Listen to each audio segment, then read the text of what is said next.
light on. That's good. Well, good afternoon. It's the 22nd of October, and we're here with Tom Williams, and we're lucky to invite him to join us on the Legacy project. Tom, how are you today? They're recovering from a cold, so I'm a little hoarse, but A little hoarse? otherwise I feel good. Well, that's wonderful. And by the way, I'm so honored to be included in this thing. It's wonderful. And I think it's a wonderful project for sure. I'd like to ask you a few questions. Mainly, I'd like to know how you got into the music business. What turned you on to the music and music education? Well, it was just something I liked as a kid. Even I, at 5 years old, stood on a stool and learned the Stein song from Rudy Valley and played drums on my grandfather's desk with pencils, you know. And so when, about 1936, I guess it was, when Eugene Witters in East Palestine said, we're going to start a fourth grade band program, would you like to be there? And so my mother, you know, Depression days, $5 a month for a metal clarinet, so there I had to be in the band.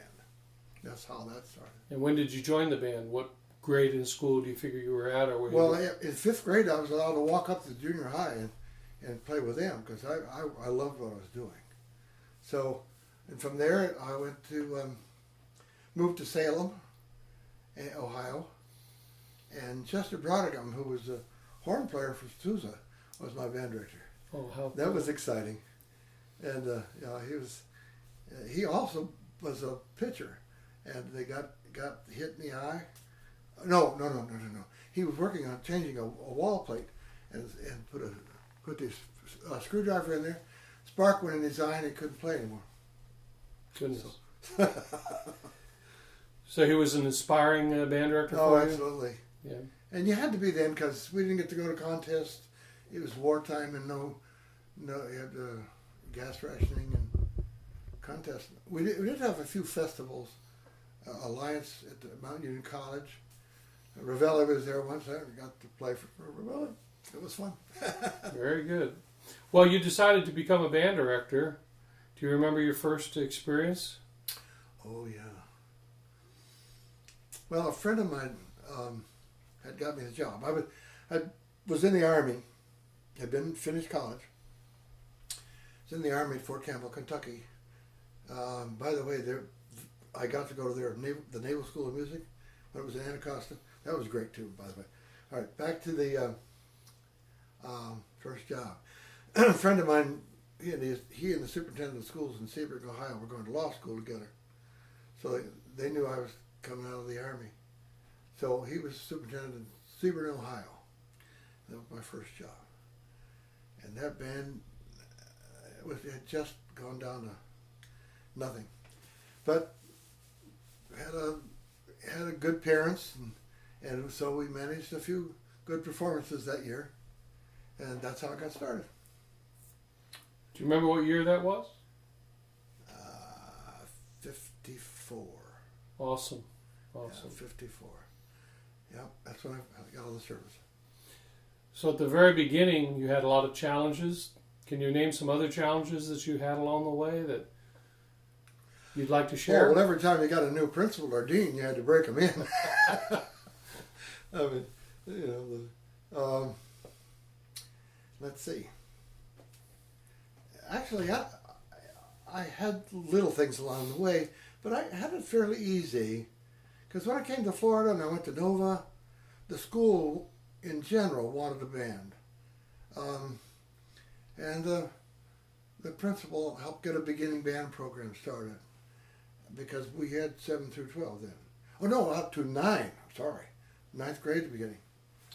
And so as the high school program began to develop, we had to have a feeder school. So he arranged to do that. So I had such great cooperation along the line.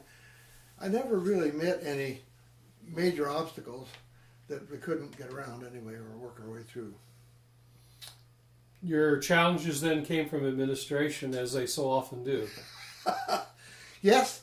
Well, I was telling you earlier that in the beginning, Nova was not allowed to go to contests because we didn't have a marching band. That was in their philosophy, and they didn't want one. We had a Cracker Jack girls drill team, and we sat in the stands and played the music, and so that was an obstacle for a while. And so we went, because we couldn't even go to solo ensemble contest. We went the performing arts way. We had to do something to challenge the kids. I mean, I did. Great jazz program, and anybody who knows about jazz bands, they were off the wall. They were good. How many years in total did you teach? Do you know? 33. 33. Beautiful. Well, if you had to narrow it down to one pivotal moment, what brought you the most musical success, or what brought you to the musical success? What kicked you to really do a great job and inspired you? Everything I did. I've tried to keep things interesting for me and the students by making changes, and I loved what I was doing. The only thing I ever considered was perhaps going to college, and I remember asking Paul Yoder, who was our guru at that time, and there were only 10 high schools in Broward County. You know, what do you think about going to college? He said, well, you certainly can do the job, but you can expect a huge cut in pay. And that's what I found. And that by now I was up high enough and 2 kids, and I couldn't see my way past that. And so I didn't go to college work, but that's okay. Was Paul Yoder a big influence to you also? Oh, yes. He was a grandfather to all of us, especially in that county. And I had met him earlier because when I came to Florida, I had to take recency of credit requirements at the University of Miami. And he and the band director then. Well, anyway. At the University of Miami? Mm-hmm. Fred McCall? McCall, Tom Bishop. Yes. And the other older fella, really great guys. They were on the staff down there, and I could go sit and listen to their band rehearsal, and I went, because they were so good. That's a great band camp. That was wonderful, and learned a lot there. So I had met Paul already, and he and Rosie would have a party after the county band at their apartment, and that would frequently end, with in the den with a jam session where he had an organ, drum set, and so we were all set. When you were teaching, all of those years you were teaching, did you have interns? Only one. And I had an intern, and I mixed up the universities in Indiana, which is the large one. But anyway, the smaller one had sent me a percussionist. Yes, just one time. And he was about to go teach, and he had never sat behind a drum set. Was a concert percussionist then? Yeah, but how is he going to teach a high school these days? So what advice did you give him? Go learn to play drum set, somehow. And but that's the only one I ever had. Of course, I gave him a great grade because he was really excellent, superior at his work. Ballads, wonderful. It's a pleasure to have. Nice young man. I take that back. I had another one when I was in middle school. Her husband was in the FBA. That's what I remember. Don't know what school she's from now, but she was good too. Did good. Well, what advice did you give her? Can you recall? Not specifically, but I think anybody I taught, I was a great believer in fundamentals. And I, even in middle school, we got to play in tune. We've got to learn our scales. We've got to learn the embouchure on every instrument correctly. And because everything is based on that. I don't care what it was. I can recall going when I think it was Maynard Ferguson brought his band to Broward Community College. And after the program, they said they had clinics. And wanting to know more about brass because I'm a woodwind man, I went to the trumpet one. And they had showed off a little bit for the kids, what they could play. And one kid asked, "How'd you learn to play like that?" The trumpet player picked up his trumpet and started playing Arbenz out of the Arbenz book. He said, "If you don't know that, you can't do this." Now, there's more to developing the range, yeah, but you've got to have fundamentals. And that was my slogan all the way through. And Dwayne Hendon, whom I fed there at Coral Springs High School, was always so pleased when my kids came because they could do that. They had good tone quality and played in tune. Very important, very important. Well, what about your character, in your opinion, of course, what about your character made you so successful? Well, very honestly, when I came to Florida, I was a hotshot. I thought I was doing all right. And the band was playing. I played a concert at the Hollywood Band Shell, which everybody did then. And an old gentleman came up out of the audience afterwards, and in his best Italian English, it says, "My name's Angelo Turmello. I want to help you with your low brass." I said, "Okay." He said, "Can I come up Tuesday?" I said, "He's going to come." So he came. He brought his Harry James trumpet book and treble clef, because then I got a baritone. And he taught me low brass. And it was from then on that I picked people's brains. I knew I needed to know more. And that low brass sound, once I got it going, was copied over and over again. And trombone players began to copy one another. It just fed on, And then when I went to teach middle school, I realized I really had to teach. Because those little sixth grade guys didn't know a thing. So I would go and visit the guys who were being successful. Some of them were having night rehearsals, and I'd go watch their band practices.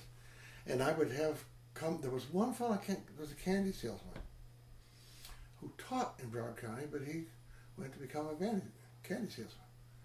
And I had him come over to Rickards and help me with the band, because when I went to Rickards, you couldn't recognize the melody.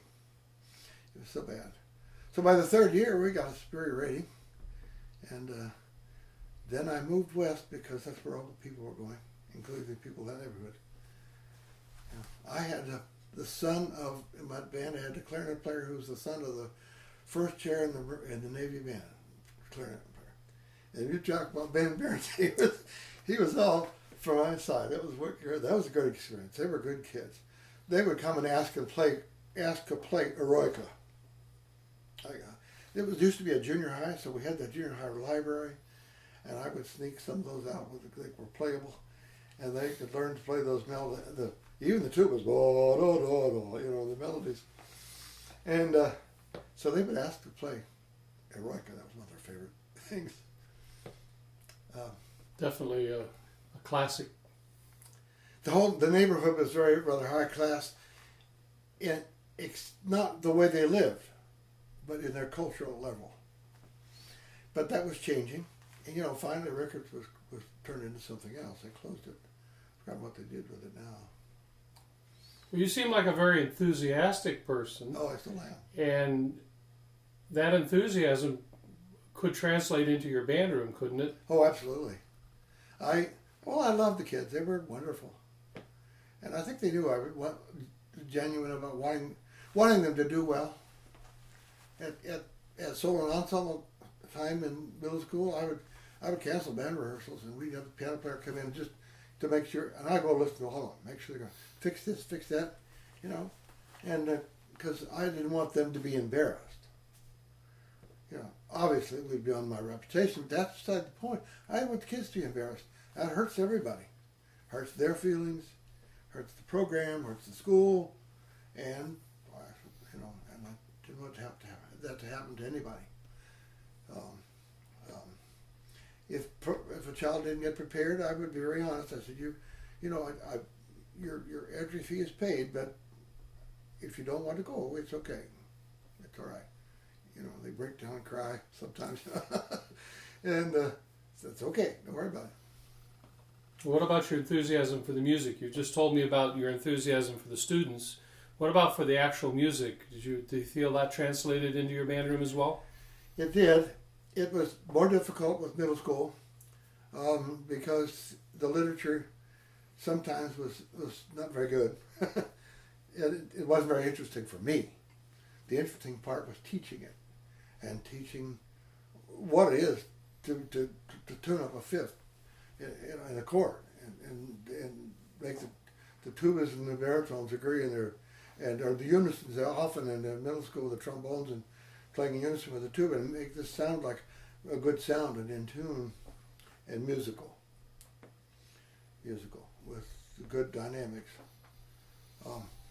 I had a real break, and I'm going to tell you about this. Private school went out of business, and they had 10 silver cornets. And my band parents bought them for me. And the first time I took them to the contest, the judge says, where'd you get those cornets? The sound was wonderful, you know. Big bore, sort of kings, they were all kings, silver kings. Super. The concepts that you were been talking about with the young people that were in your charge, how did you teach things like intonation? Did you have some tricks that you'd like to share with people that are watching this? Well, the first thing you have to do in the intonation is have a good tone quality. You can't tune up a bad sound because they don't have the proper overtones. So I worked a lot on mouthpiece placement, for example. I wouldn't allow kids to play 7C after a while on a trumpet. You got to get a 5C at least. I want you to go bigger than that unless you're a big kid. But that gives us a little round sound. I worked at kids, trumpet players using the third valve slide. I insisted it got pulled if they got to use the instrument. Go get it pulled, make it work. You know, just so that and made them get an awareness of what was in tune. And you just worked that all the time. And I had a system for teaching clarinet embouchure that worked. And it also made things be in tune. And I taught step 1 this way. And 2 was to place the mouthpiece. 3 was the teeth. 4 close the lips, 5 blow. And in 6th grade, you know, you get this started. And in 8th graders, I'd say step 1 and go and point that to. And and you get a B45 mouthpiece on the horn. And if they couldn't afford to get one, I'd get band parents to buy some. And, you know, we give it back at the end of the year, but this is what we have to make a sound. And oboe player was the hardest. I found some, but well, it was Rick Miles' wife who used to come. They weren't married then, but she would come to school once a week and teach oboe players.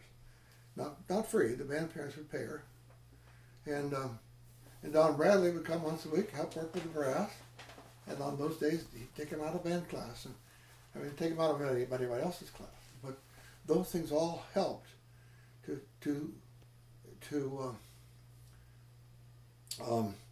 teaching the proper embouchure, breathing, and that sort of thing.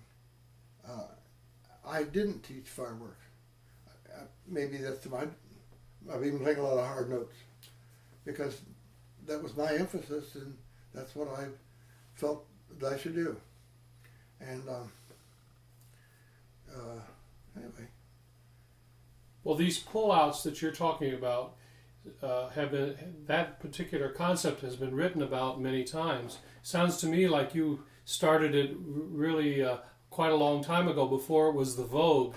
But those pullouts, did you find that really helped the band and different sectionals, pulling them out of your class with the experts? Absolutely.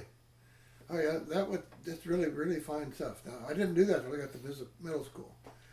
But in high school, I had a lot of students taking lessons, but at the local music stores.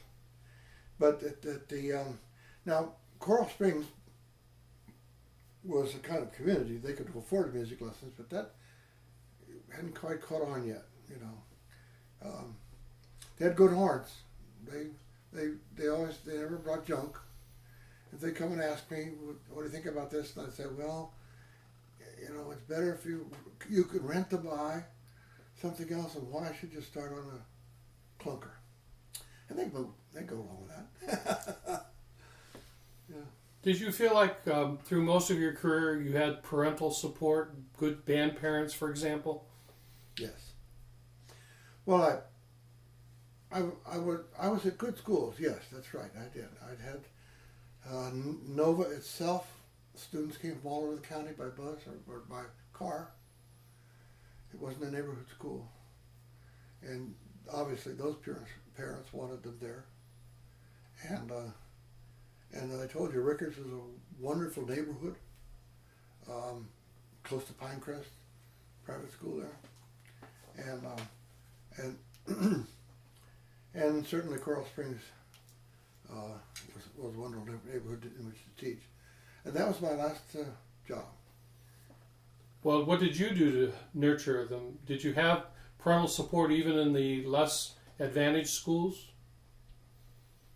I didn't have one of those. I was fortunate not really to have one of those. When I first went west, Silver Lakes was opening, and that was all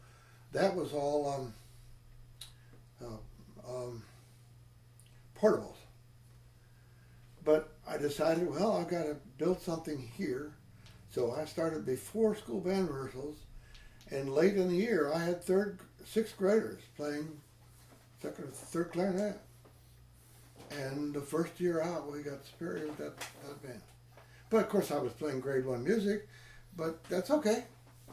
That's all. They were learning to do it and do it well.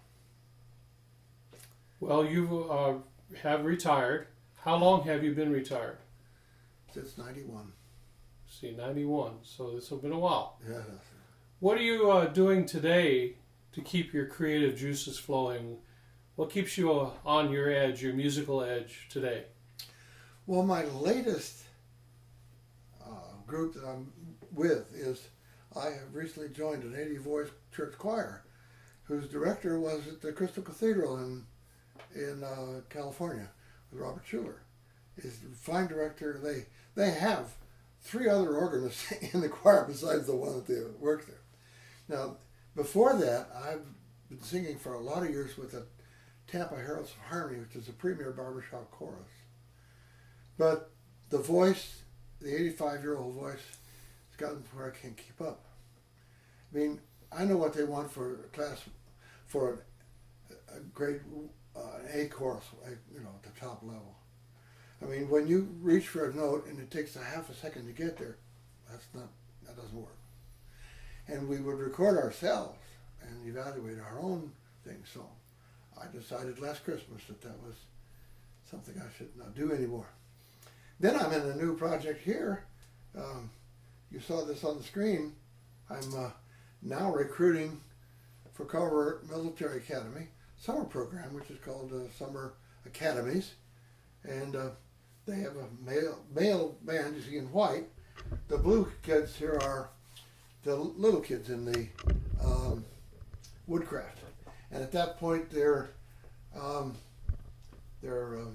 marching together to show off their skills. Then they separate and go back to their places. The woodcraft was down here, and the Navy man was over here someplace. This is this past summer that I was there visiting. Anyway, so they've authorized me to look for good players and offer them scholarships for next summer. What would you advise the young teachers to do as they're teaching? Let's say they're in their 4th or 5th year, and they're sort of starting to get a good idea of what's going on in their band room. What would you advise them to do to keep their edge, professional edge? Well, I think doing something outside the classroom. First of all, in the classroom, you've got to be consistent in fundamentals and discipline. You know, consistent, not a tyrant. Some people get away with that. I couldn't do that. Consistency is the answer. They'll do almost anything you want if they know you're sincere. Okay. For yourself, I think it's good to seek some outside things to do. I was a church choir director, and I did that up until '92 when I left town. We moved away then. I started that in 1958 in Ohio. So from '58 to '92, I was either paid choir director or a paid singer in one of the choirs. I sang in several of the big churches in Fort Lauderdale, which was in their choirs. It's great fun. But I think they need to do something. I know many of the kids that graduated from the NOVA program for a while were playing in big bands in the communities. I think Don Bradley still plays in the big band down there, plays trombone. Another big band. Well, do you have, I don't want to sound like I'm reading off a list, but we have a sort of an order here, and we've been started with your early career, and we're working now towards retirement. Do you have one short story maybe that you'd like to share which demonstrates your satisfaction? Are you happy today that you chose your life as a band director? Oh, yes. Yes, sir.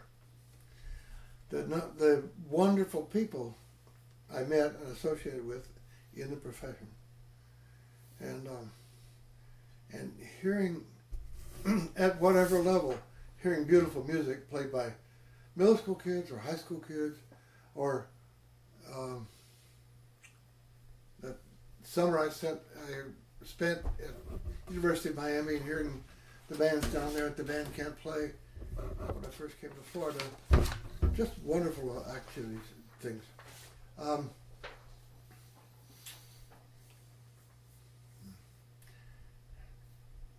I just,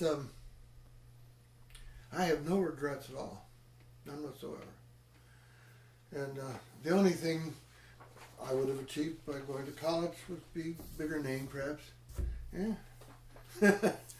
That's all really. And except you play better music, higher class music, and I'm thrilled to death that Bentley Schellerhammer did so well.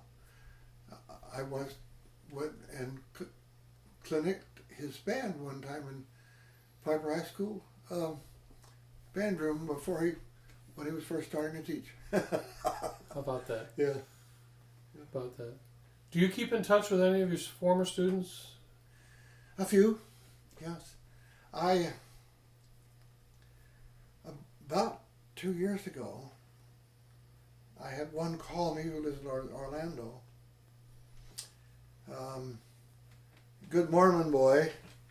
When he left Nova, he was the first person in the University of Miami gave a full ride in music. He's just outstanding. I first heard him in the 7th grade. He was in the instrument storage room, and I heard "Begin to McGee" by Artie Shaw. And what is this? So I went to see what it was, and it was this young man. And anyway, he left. He was telling me his story. He left University of Miami, did the Mormon missionary thing that they're required to do. Came back, said, "Well, I'm not married yet. I want to go on the road with somebody." So we auditioned, got a job with, and traveled Europe with Clark Terry. Clark Terry, yeah, I got it. Thank you. And so I came back from that. He says, "I like playing a big band now." Woody had an opening, so you go to New York and audition for the band. And then you meet him on the road someplace. And he told the story about he just made it to the bandstand, and Woody called Caledonian and looked down at the book. He said, "My gosh, 4 choruses on tenor sax." And then the band drops out, and he plays 4 more, and they come back in. And when it was finished, Woody came over and said, "What's your name, kid? I got to introduce you to the audience." So then the next day he said, "I've never played a Broadway musical professionally." So we auditioned for Chorus Line. And when he met the Chorus Line show, one of the people he knew from Pompano High School, Howard Hedges, was playing bass trombone. And it was a small world.